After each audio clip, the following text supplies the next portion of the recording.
Ready to collapse time, crush limitations, and turn potential into reality? This is a journey through real lessons from those who've walked the path before you.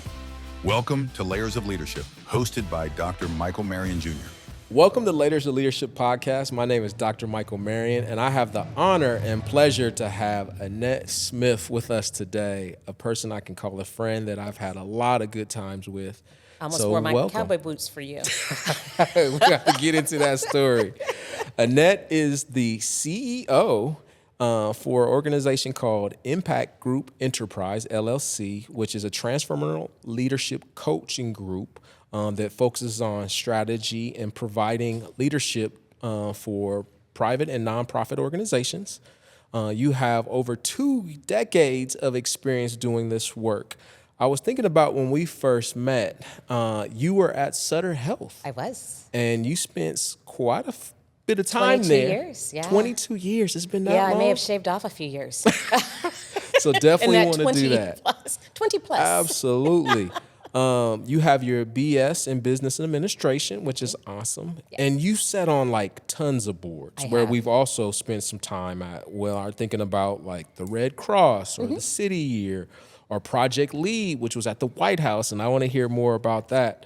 But also you're an author, which I need my signed copy. Let's be very clear y'all. on I forgot to bring the books. Like they're right there by the door too. It is all good. But now you are heavy in the DEI space. Yes. Which I'm looking forward to that conversation. Yeah. So welcome to Layers of Leadership podcast. Thank you, Michael. It's so nice to be here. I appreciate the opportunity. Absolutely. So I was thinking about when we first met and I was trying to remember, I feel like it was definitely a cigar involved and it was definitely maybe like scotch or bourbon. Yes. And there was barbecue. We remember And it was barbecue. you, me, and Jake, and we went off. Was it a study mission? I think it was study mission. And we ran off and we found some barbecue. That's right. I forgot about that one. Yes. It was, were we in Tennessee? Nashville, yes, Tennessee. Yep. Yes. So great and they did time. not plan a barbecue. We had all these fancy dinners, and we were just looking for some barbecue. Absolutely. Well, you and Jake were talking about barbecue, and I invited myself to the party because I'm like, I am so down for that. Hey. and since then we've been riding, and when I think of the cigar and bourbon, I often think of Washington D.C. Yeah. When we're back in D.C. Doing work back there. So first of all, I'm so happy to see you. I'm glad to see that things are going well. And I'm just looking forward to a great conversation about your leadership journey. I guess the world gets to catch up with us catching up. Yeah, there it is. Okay. So let's take it back. Now, where are you from, Annette? Are you from I am a Sacramento native. Get out of here. Yeah, the few, the proud, the mighty. I went to Cordova. Okay. Graduated from Cordova, and I won't talk about the year. We don't need to get into all that. Doesn't matter. But I am a proud Lancer. My dad was in the military. He did 20 plus years in active duty and 20 plus years civil service. Okay. My mother, though, she was an ICU nurse, and she didn't want my sister and I to travel a lot. My sister is a little bit more introverted than I am. Okay. I would have loved it, but I can appreciate now as an adult that she was probably right. So my dad traveled, we didn't. So I was born at Sutter Memorial Hospital. Look at that. I was full circle. Wow. Now, sister, younger, older? Older sister. My Older much sister. older sister. So were you the baby girl? I am the baby girl. Ooh. And I'm a daddy's girl. Your dad. I'm not going to lie. Cigar, bourbon, I'm a kind of makes daddy's sense. girl, which is why I'm a good guy's girl. You are. Because my dad, when he was my ride or die, he always did interesting stuff like, and this is where I first started my leadership journey, watching him. Okay. But he always did something interesting, like when we had semi-pro softball, the Sacramento Solons. Oh, wow. Or football, or baseball here, sorry. He was an umpire for them. And so he would take me along.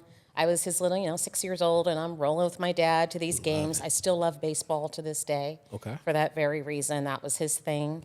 Back in the day, we would have the big console TV in the living room, but he'd always have a radio going with another game on, and then the little small black and white TV sitting on top of the big one. Other TV.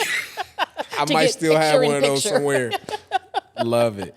Yeah, but I think about my journey, and my dad was we always had strange people at our table. Okay.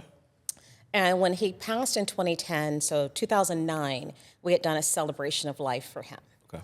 And even as his daughter, I was blown away by the people that had walked the journey with him. From his friend Ed, who came here from Alabama with him in 1955. Wow. To the Masons and how they impacted their lives, to the young men. We always had like the young airmen that were, especially from the South. They were always at our table for dinner. They were always there for holidays because he was always about giving back to the community and helping uplift others. And I didn't know it at the time as a kid. I just knew it was always lively at our house. There was always something going on. Our house is a spot. It was. But that was his way of leading in his community. I love that. Yeah. Which makes sense because I feel like you lead in a similar way. I do. You're I am my very daddy's child. So did you ever think about either going into the military or like your mother maybe going into the medical space at a deeper level? Both. Okay. I wanted to go into the Air Force Academy. I wanted to be a fighter pilot. I didn't realize they had a height requirement that I did not meet. You just barely missed it. By like 3 or 4 inches. Yeah, actually, it'd be 5'6" to 6'3". I will never forget that. Ooh, and yes, and I probably should have fought harder for it because I really wanted to do that, but you would have been an amazing pilot. And then I decided I loved all things like life sciences. Okay. So I was definitely a nerd. And I started taking college courses in 7th grade. So in the summer, excellent. Yeah, if you were like in like a gifted program or something in the summer, you got to do like just different stuff. And so because I was a nerd, I went to school. Makes sense. Voluntarily. Had some great experiences though, decided I absolutely loved like anatomy, physiology, and biology and all those things. I wanted to be a doctor. Okay. Then I took physics and chemistry. Oof. It was my undoing. Was it? It was, I still don't care how long it takes the ball to drop. Yeah. Like, a lot of us, I still don't care. So it's been a long journey. I just say I understand. So now you are the CEO and founder of Impact Group Enterprise LLC. So catch me up with that. Tell me about it, what you're doing. Yeah, so things just like a lot of people, things started changing for me in the pandemic. I left Sutter in 2020 and went to the banking industry. And there were things there. It was a fantastic organization. Still love and refer people to them today. They're fantastic.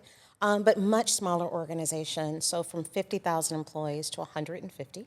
Wow. So, I mean, I didn't know myself. Like I kind of grew up at Sutter, if you will. And so I didn't know what I didn't know about myself. And so that was great, but it wasn't the right fit. Okay. And then I left there to be the founding director of diversity for a national staffing agency, which was fun.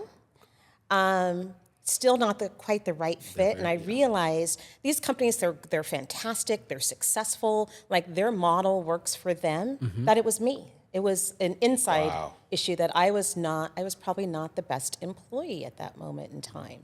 Like something happened in 2020 that I just started looking more deeply into myself about what was really important, what did I really want to create, what did I like about the roles I had? And I realized that my career had kind of happened to me. Okay. I hadn't chosen it intentionally. Wow. And they were great. They were successful. Like I loved my time at Sutter. Fantastic organization. Still work with them today. Like they are incredible. Still my healthcare provider, right? I am a Sutter strong from the time I was born. But in doing that inner work, which I encourage everyone to do, what's important to you? And what's important to me is what I learned from my dad from the beginning, and that is I need to work on things that are not only of interest to me, but that will make a difference. Whether it's for a person, it's for a group, it's for my community, whatever. I need to see something tangible in it. I also don't really like management. I know that sounds kind of weird. I know. But I like to lead. Yeah. You're definitely a leader. I like to lead. No I question. like to build and grow people, things, programs, day-to-day operations, not my jam. But I think, Annette, you said something. Like, I needed to figure out something for me. I need to figure out my passion. Right. You know, and you're doing this after 20 plus years. Yeah. So you didn't do this like when you were 22. You did this a little bit later, which I think is important though, right? I did. As you start to look at not only your leadership journey, but anybody's, because like you said, my career just happened.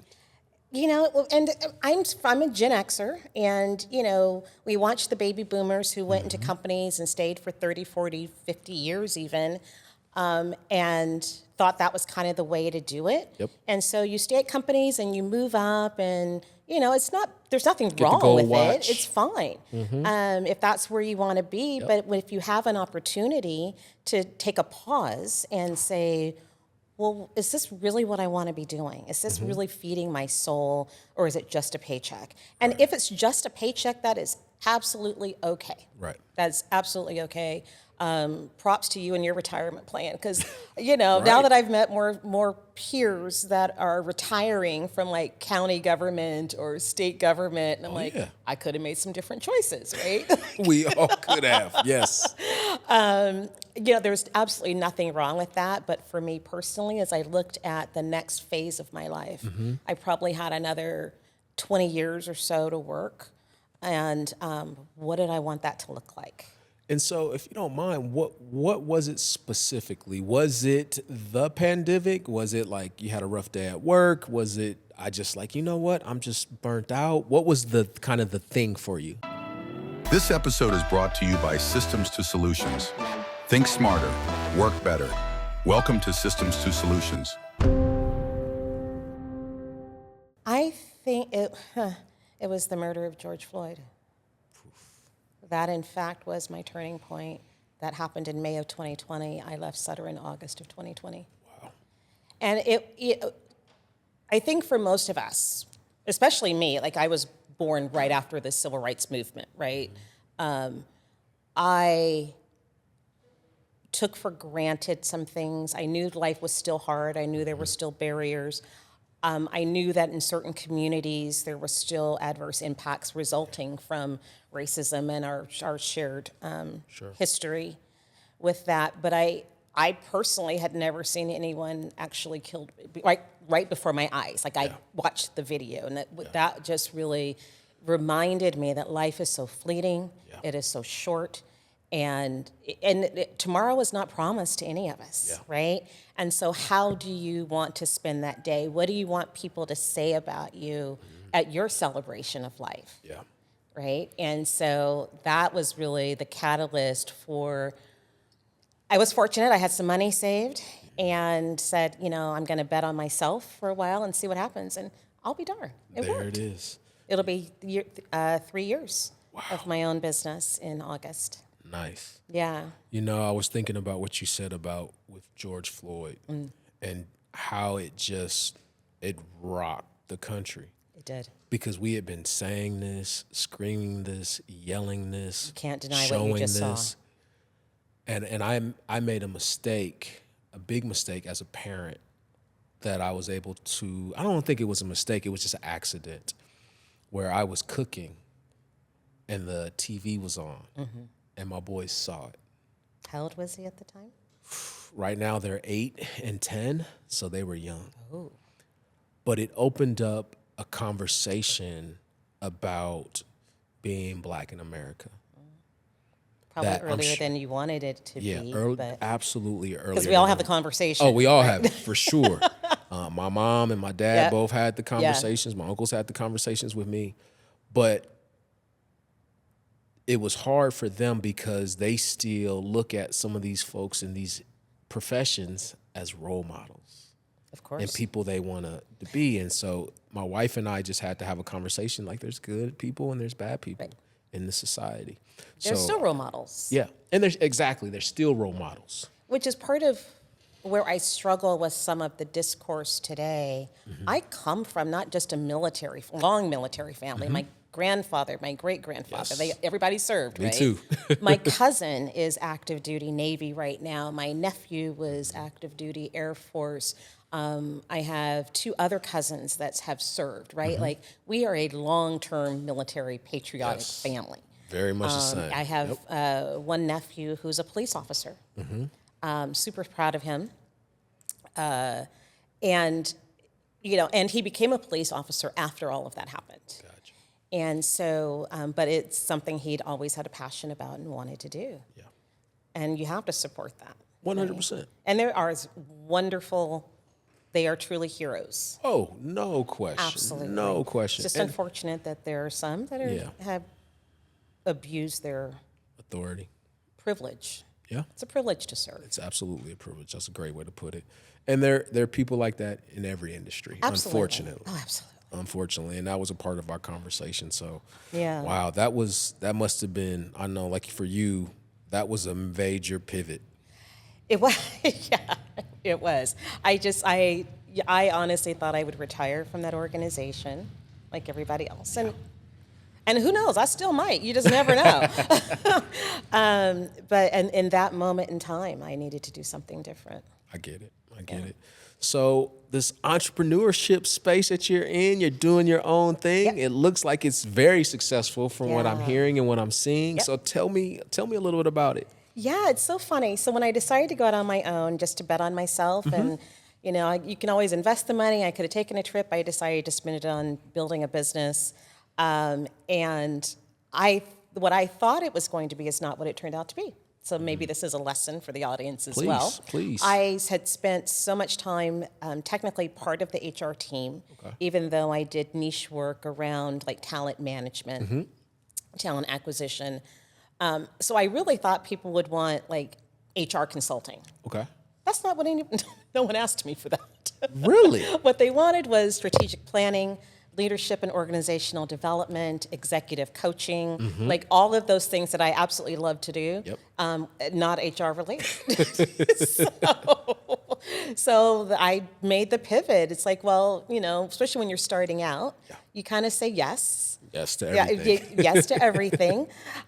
Within reason. I said no to a couple of things just because I was busy, actually didn't have time, or they just weren't going to be quite the right.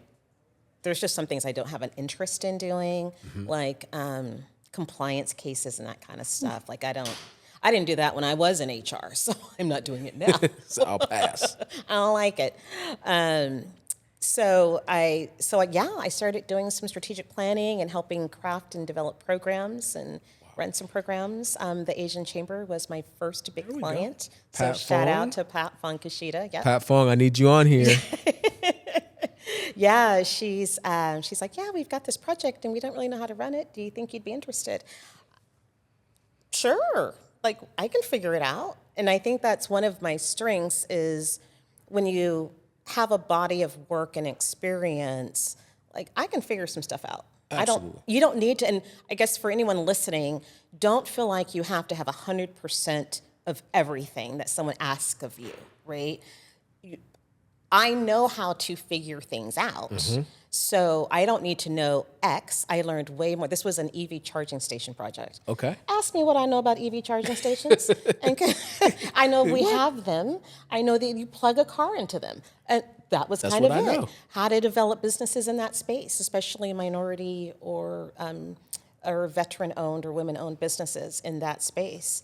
But what I do know how to do is to craft a strategy. Yes. Execute on that strategy, right? Find my resources, right? So all the things that you all have learned through your experience, right? You actually can bring that to play even if you don't know what the subject is. All those transferable skills. Absolutely. Dr. Stephen Winlock, I don't know if you know Dr. Winlock. Many moons ago. Okay. He gave me some of that he gave me that advice when shortly after I moved to Sacramento. Okay. And it was a organization that was reaching out for me, and I was like, I don't think I have that skill set yet. And he was like, is it a skill set that you need to have, or is that something that you can learn while you're doing the work? Right. And I had never thought about that, which is exactly what you're saying. Well, there's also, I was watching a TikTok today. We don't talk about that too much, but I am very transparent, so that's. Yes, you are. You can't say that you Love didn't. I didn't tell you. Yep. But it was talking about how 80% of men No, how 100% of men will apply for a job if they have 80% of the qualifications. Really? Women will only apply if they have 100% of the qualifications. Get out of here. I won't. And it's like, that was like, I never think that's heard probably that. really, really true. And that what people miss is that you don't have to have 100% of whatever it is. Yeah. You need to know how to get there. You need to be able to figure that part out. Know your resources, know where to go for information. Like, we literally have the world at our fingertips every day, with us every day. But tell me, why do you think that is in a difference between women and men? What's your thought on that one? Don't get me in trouble, Michael. I will try my best not to.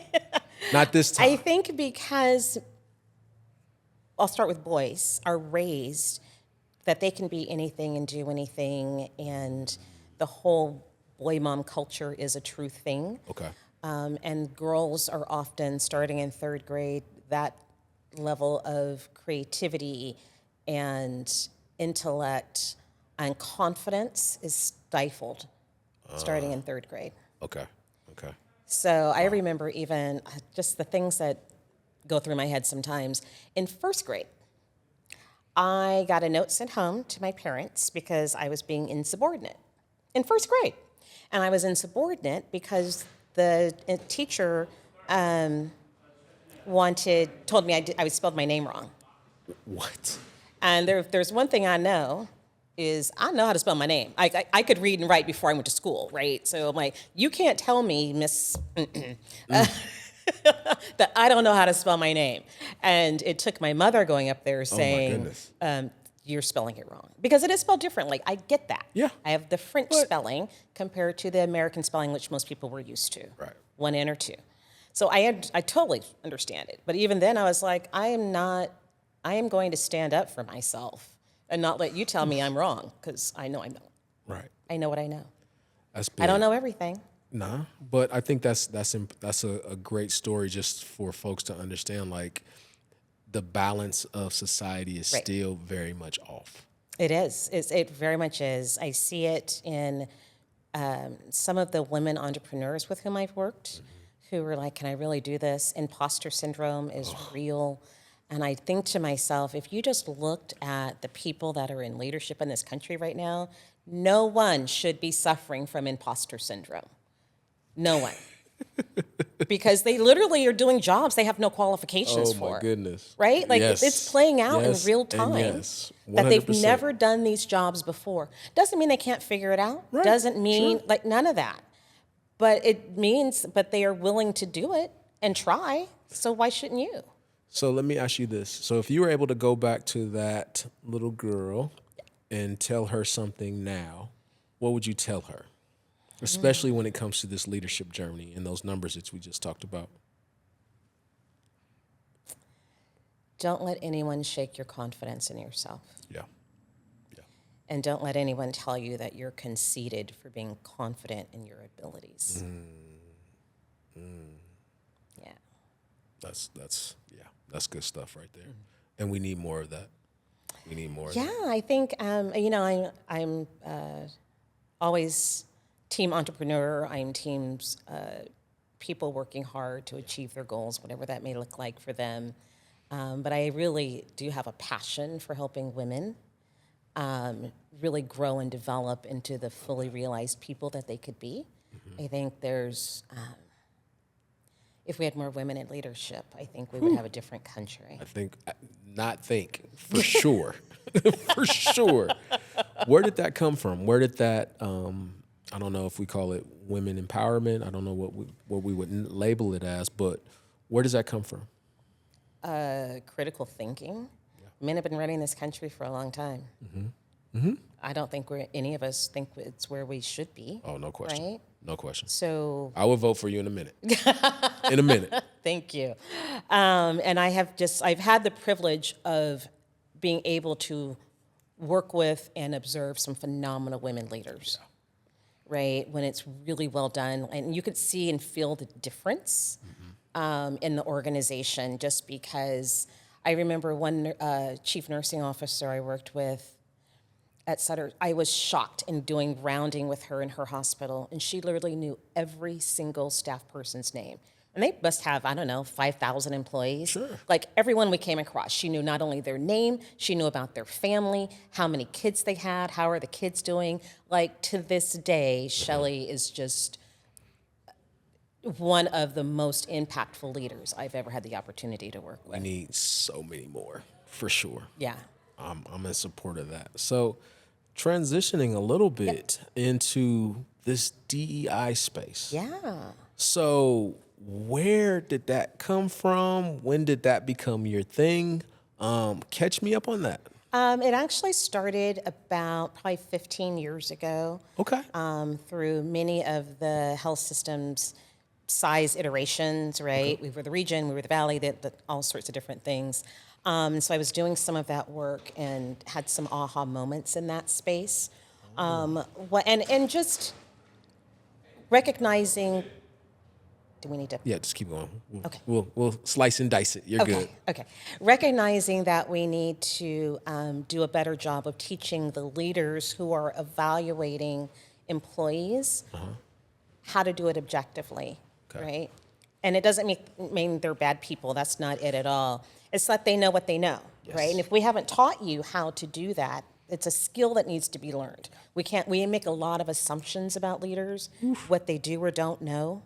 And I learned so much through that journey. There were some, that industry has very volatile sometimes financial times.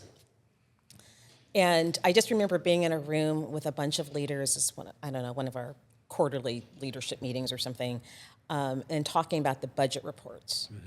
And there were so many people who had tenured, fantastic leaders, long tenure, who were like, I don't really know how to read my budget report and all the lines in it and what they all mean. And it was like, it was an aha to me that two things. One is it took a lot of courage for those leaders to speak up and say, I have no idea what you're talking about. I went to school to become the amazing clinician and became a leader in that space, but I don't really know this business part of it. So I'm like, that's a missed opportunity, which many organizations, not just that one, make as they bring people up through the ranks, right? They don't always they're a great person, they're great at what they do, but they don't necessarily have the leadership training that they need to be successful or the tools they need to be successful. And it's really hard to raise your hand and say, I don't know. Right? Yeah. Like it's really tough. So that was a good lesson learned. Another one was the woman that I mentioned, Shelley, knowing everyone, and that there was no one person who was more important than another. Yeah. And that personal connection, those people would have rode into battle for her, right? Just because she made it that personal connection as a leader. Where were we going? My leadership journey, is that what it was? We were talking about your leadership journey and then also the DEI work. Thank you. Thanks you're for pulling me back. I'm with you. So as I was doing some, everything's got to start with data. That can be scary. And looking at some things, and one that I looked at was just performance evaluations. That's where I was going with this, performance evaluations, and teaching leaders how to actually do them, right? And, just because someone shows up every day doesn't mean they exceeds expectations. That should be your basic expectation, right? That you show up and do your job and absolutely and on time and all those good things. That should be like the bare minimum. But when I looked at it, there was a disproportionate number of, especially in one particular job classification, I won't go into details about that, but overwhelmingly white women were overrepresented in exceeds expectations. I'm like, well, that's interesting. I said, there's no minorities, that are exceeding no expectation? one that exceeds expectations. And I know for me personally, I know that I did, but I never got more than a satisfactory. So you met expectations. Wow. And I just thought that was that was an aha moment for me in my DEI journey about how, and I'm not saying none of these people, they're not racist, they're not anything like that. It is learned behavior, right? But that means we can unlearn it, or we can learn new behaviors and new opportunities, right? To help people be successful and grow and be objective about how we evaluate people. And so I started doing that DEI work about 15 years ago fast forward to 2021. So I just started my business and I was just kind of getting going.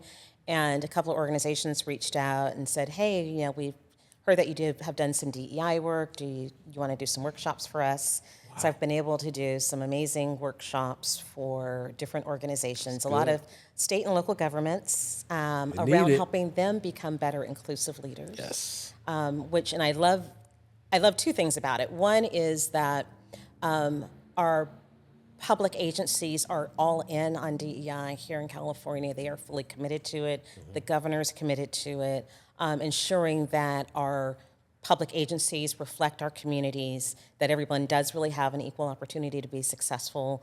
But what do you need? But you need tools to help get there, right? And so I appreciate that as a taxpayer, that my public agencies are fully invested in ensuring that they're doing that work. And then when we work with elected officials, I think that is so impactful because they have such an ability to impact every single person's life. So going back to that impact, right? Mm-hmm. Doing work that has impact and helping them better understand when they're making decisions how to use an equitable lens into making that decision and thinking through the things that may impact your constituents but it won't impact you in the same way. No, it's huge. I used to be a director of diversity, equity, and inclusion back when I used to work on university campuses. And we've been doing that work for 25 plus years. I know, there's such a huge body of research that shows how much better off companies are oh my goodness. When they do that work. And it's funny because to me, it's not funny, it's sad because I felt like we were doing this work before it was popularized, before people were talking about it, and we were just trying to make institutions of higher education these spaces of safety, growth, inclusion, all of those things. And then eventually it caught on with the larger society. Right. And now we find ourselves... After George Floyd. Good point. So, that's 2020 was that lightning rod, right? And I appreciate the companies that, they made their statements, because it was a shock to everyone's system. And here's why, my theory on why it was. We were all at home. Yes. We all had nothing to do but watch the news all day, every day, because we were like, what is happening, right? We had just been we'd been home for 2 months at that point. And so, we were in this, we thought was going to be 2 weeks. Now it's 2 months, and we're watching the news, and it's not getting better. It's my wife and I had a conversation, because my wife also does some of this work as well. And we had a very interesting conversation and said, hey, do you think this will ever be rolled back? And she said no. And I said, I guarantee it will be. I guarantee. I said, we've just seen if you just look at the history, you will see absolutely it will be rolled back. And then you see where we are now in society, and it's sad. Because it was performative, right? Good point. I mean, and an incremental improvement is better than no improvement at all.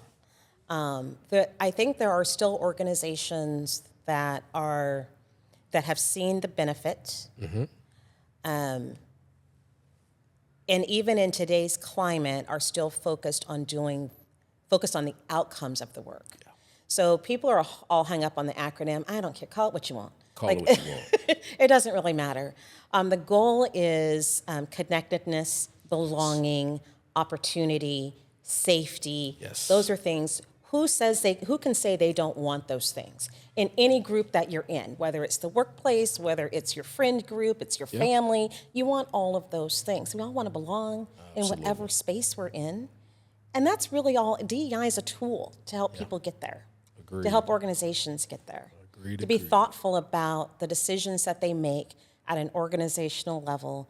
Who are they impacting and how are they impacting them? Right? Yep. I think about some of the things that are happening at the federal level and how many veterans are going to be adversely impacted. If you used an equitable lens through making those thoughtful decisions, you might make a different decision, right? Yeah. Because there's no benefit to you to have 80,000+ veterans out of work overnight. That doesn't... Yeah, coming from nobody wants that on their resume. Coming from a military family, it was devastating. So I completely get it. Well, as we get ready to close out Are this we all done? slide, yeah, my we've gosh. been rapping. We're right there.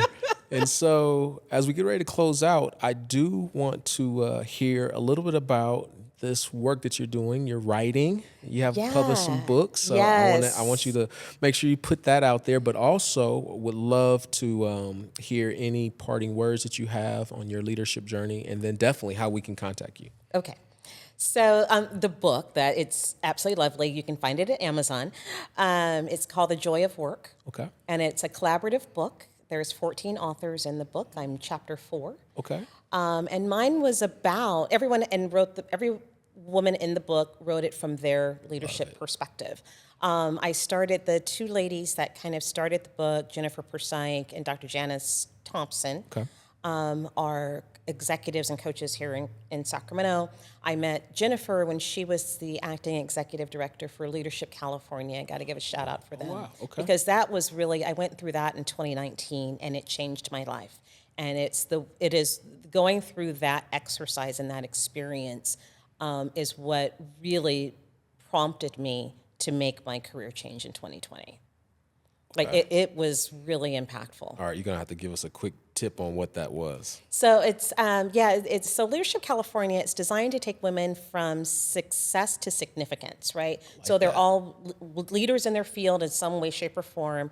I chose that over other leadership programs that I think you've probably participated in here in Sacramento that year. And it was because I wanted to meet people outside of Sacramento, and I wanted to meet people from outside of my own industry. I knew tons of people in the workforce space and in healthcare, but I really wanted to meet people from banking biotech or whatever. So you meet 4 times a year. It's still ongoing. I think they're about to open up applications for next year. Okay. So it's still ongoing, and you meet 4 times a year in a different location, Sacramento, LA, San Francisco, and San Diego.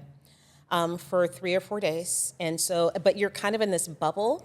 And even though, work stuff is still happening, but you have an opportunity to really connect and bond with other women.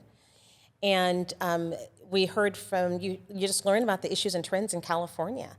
And as a native, even I was surprised. I was like, well, I'll be darned, I had no idea. So that was such an impactful experience that prompted, and you do some leadership development. You write your, not manifesto. It's eulogy. Eulogy? No, not your eulogy. I can't think of the word. But it really is, your credo. Oh, your credo. Your leadership credo. Yeah, and so that's what really started me thinking about it. So fast forward a few years later, and in 2023, almost 2 years ago, they had started writing this book. They asked me to contribute a chapter. Nice. Mine was on how to find joy in work.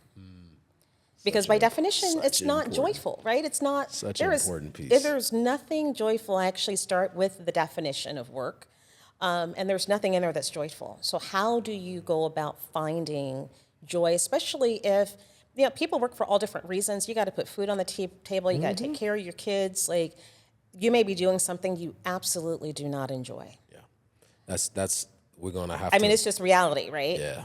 But how do you, even in that moment, how do you find joy in it? And so my example of doing for others, right? Looking at the impact.